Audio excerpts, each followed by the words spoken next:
इसका नाम अनिकेत शाह है। इसका उम्र 7 साल है। ये ऑटिस्टिक चाइल्ड है। ये अभी नया नया साइकिल सीख रहा है। तो साइकिल सिखाने में इसको 2 जन पकड़ना पड़ता है।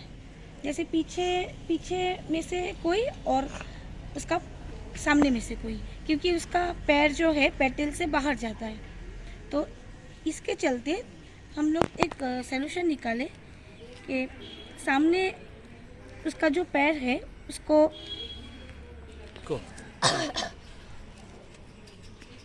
उसको एक कपड़ा से रैप कर दिए, ताकि उसका पेडल में से पैर हट ना जाए और उसको साइकिल चलाने में थोड़ा सा आदत सा पड़ जाए। ऐसा करने से 2 आदमी नहीं, 1 आदमी पकड़ने से उसका हो जाता है।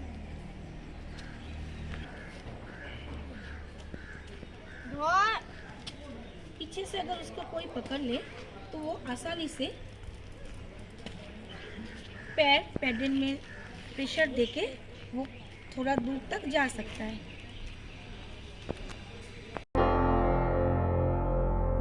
Break Free Solutions, brought to you by Project Discovery, supported by Enable India and Google.